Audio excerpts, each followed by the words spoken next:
Wakwak, Kwentong Aswang. Taong 2015 nang lumipat sina Mario at Lisa sa isang relocation area sa isang tahimik na bayan sa Cavite. Isang lugar na malayo sa ingay at siksikan ng Pasay kung saan sila dati nakatira. At bagamat simple lamang ang kanilang bagong bahay na gawa sa hollow blocks at yero ng bubong, ramdam nila ang pag-asa na magsisimula sila ng panibagong buhay lalo na't buntis si Lisa sa una nilang anak. Sa unang mga linggo, tahimik ang lahat. Masyadong tahimik kung tutuusin. Yung tipong maririnig mo ang hangin na dumadaan sa pagitan ng mga bahay. Ang mga aso na biglang tatahol sa gabi. At ang mga kuliglig na parang walang sawang umaawit kapag sumasapit ang hating gabi. Pero inisip na lang nila na normal lang yon dahil probinsya na, hindi tulad sa syudad. Si Lisa ay nasa ika-6 na buwan na ng kanyang pagbubuntis noon.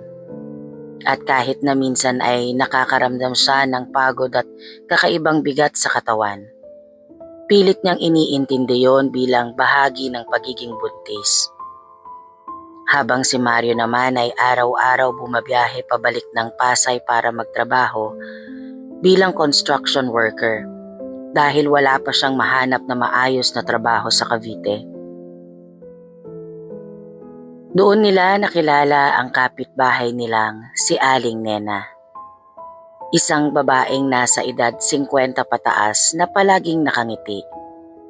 Madalas nakasuot ng duster at may ugaling tila sobrang bait at maalaga. Dahil halos araw-araw itong nagdadala ng pagkain kay Lisa, lalo na kapag wala si Mario. Sinasabing para raw sa buntis ang mga lutong bahay niya tulad ng tinola, lugaw, at kung ano-anong sabaw na sinasabi niyang pampalakas. Sa simula, sobrang laking tulong nito para kay Lisa dahil hindi na siya nahihirapan magluto, lalo na kapag mag-isa siya sa bahay. At unti-unti ay naging malapit sila ni Aling Nena. Tipong napapadalas ang kwentuhan nila sa hapon habang nakaupo sa labas ng bahay at nagpapahangin. Pero may mga bagay na napapansin si Lisa na hindi niya maipaliwanag. Minsan, habang nag-uusap sila, napapansin niyang tila kakaiba ang titig ni Aling Nena sa kanyang tiyan. Hindi yung normal na tuwang-tuwa sa buntis, kundi parang may halong gutom o pananabik na hindi niya maintindihan. Pero agad din naman itong nawawala kapag napapansin niyang nakatingin siya. May mga gabi rin na bigla siyang nagigising dahil sa tunog na hindi niya mawari kung saan nanggagaling. Isang mahina pero matinis na tunog na parang wak, wak, na paulit-ulit. At sa tuwing sisilipin siya sa bintana, wala naman siyang nakikitang kahit ano, maliban sa dilim at galaw ng mga puno sa hangin. Sinubukan niyang sabihin kay Mario ang tungkol dito, pero pinakalma lang siya nito at sinabing baka dala lang yon ng pagod at ng pagbubuntis, kaya't hindi na rin niya pinilit pa. Pero isang gabi, nagbago ang lahat. Gabi yon ng Sabado at wala si Mario dahil overtime siya sa trabaho. Kaya't si Lisa lang mag-isa ang nasa bahay.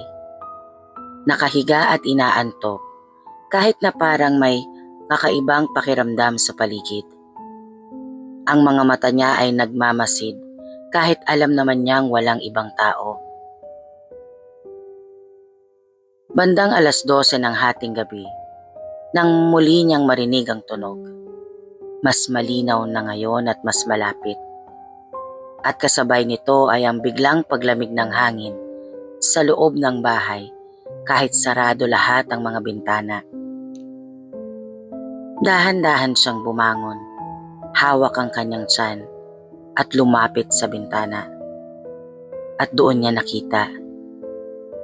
Sa bubong ng bahay nila, may aninong gumagalaw. Hindi niya makita ng malinaw sa dilim, pero ramdam niya ang presensya nito. Parang may mabigat na bagay na dahang-dahang gumagapang sa yero, at sa bawat galaw nito ay may kasabay na kaluskos na parang kinakamot ang bubong. Napaatras siya at halos mapaupo sa takot nang marinig niya ang isang mahinang tawa. Isang tunog na hindi niya maipaliwanag kung tao ba o hayop. At doon niya naalala ang kwento noong bata pa siya. Mga kwento tungkol sa wakwak, isang uri na aswang na kayang paghiwalayin ang itaas at ibabang bahagi ng katawan at lumilipad sa gabi para maghanap ng mabibiktima, lalo na ang mga buntis. Mabilis siyang napadasal habang yakap ang kanyang tiyan at pilit na pinipigilan ng takot. Pero ang tunog sa bubong ay lalong lumalakas at tila unti-unting lumalapit sa may bandang bintana. Bigla na lang may kumalabog sa labas. At bago pa siya makapagsalita, may narinig siyang pamilyar na boses. Si Mario. Agad niyang binuksan ang pinto at sinalubong ang asawa. Halos maiyak sa sobrang takot habang ikinukwento ang lahat ng narinig at nakita niya. At si Mario naman ay agad na kumuha ng itak at lumabas ng bahay para tignan ang bubong.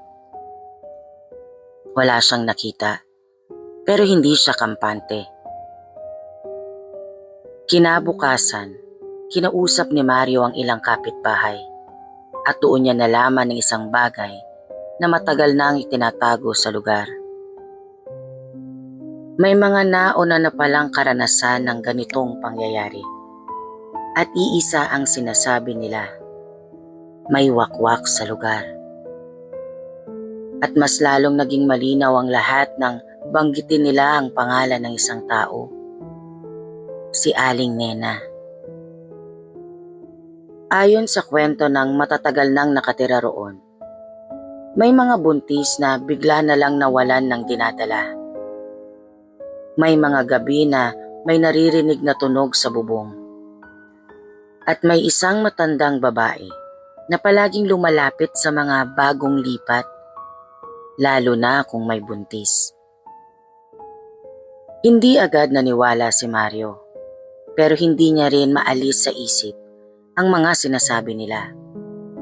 Lalo na't naaalala niya kung kaano kadalas bumisita si Aling Nena sa kanila. Nang gabing yon, hindi na niya iniwan si Lisa. Naglagay siya ng asin sa paligid ng bahay, naghanda ng bawang, at nagbantay buong gabi habang hawak ang kanyang itak. Bandang 2:00 ng madaling araw nang muli niyang marinig ang tunog. Mas malakas at mas agresibo. At kasabay nito ay ang malakas na kalabog sa bubong na para bang may gustong pumasok. Sumigaw si Mario at lumabas ng bahay, hawak ang itak. At doon niya nakita isang anino na mabilis na tumalon mula sa bubong pababa ng likod ng bahay. Hinabol niya ito at sa sandaling yon, nasilayan niya sa liwanag ng buwan ang isang anyo na hindi niya makakalimutan. Isang babae ang itaas na bahagi.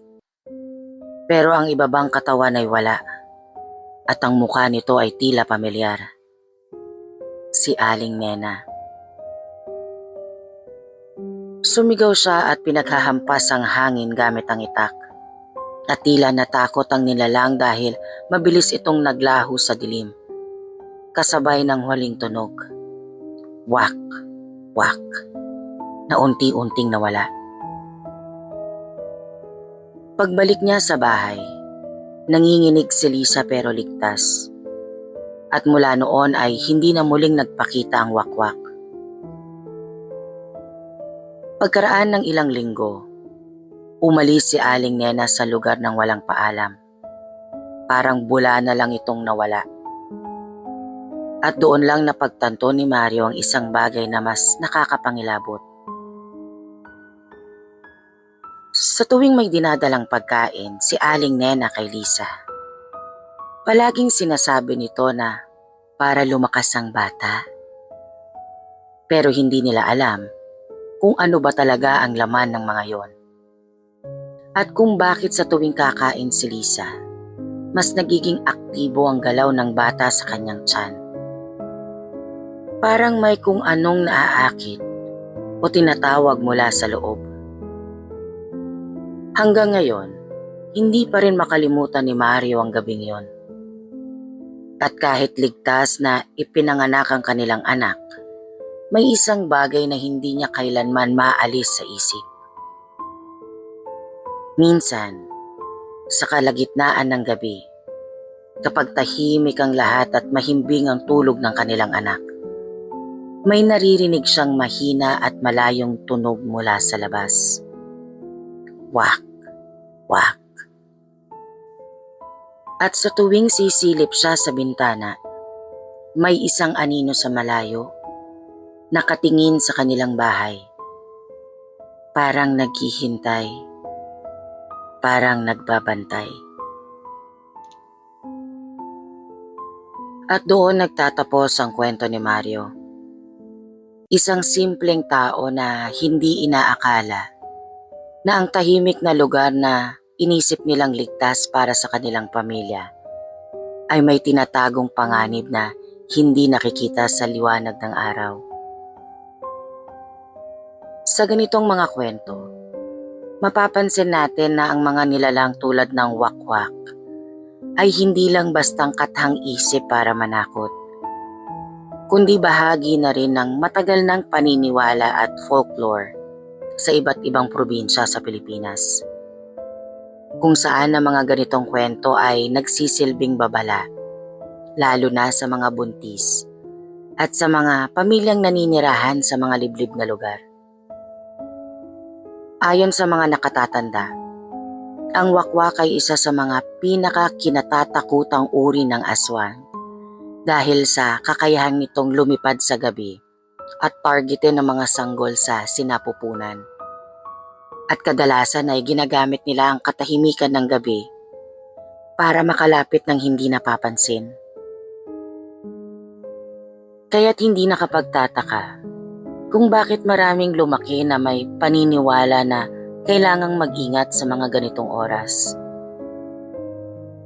Ngunit sa modernong panahon, maaaring tignan ng iba ang mga ganitong kwento bilang alamat lamang o bahagi ng kultura.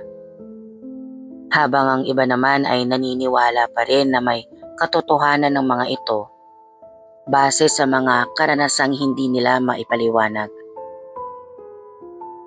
Kung totoo man to o hindi, isang bagay ang malinaw. Ang pagiging mapagmatsyag, ang pakikinig sa kutob, at ang pag-iingat lalo na sa mga mahal natin sa buhay ay hindi kailanman mawawalan ng halaga. Dahil minsan, ang mga kwentong kinakatakutan natin ay hindi lang basta kwento. At minsan, may mga bagay na mas mabuting hindi na lang natin tuluyang malaman kung totoo nga ba. Hanggang sa susunod na kwento dito sa 11th Witch Tagalog Horror Stories. Mag-ingat, lalo na kapag sumapit na ang hating gabi.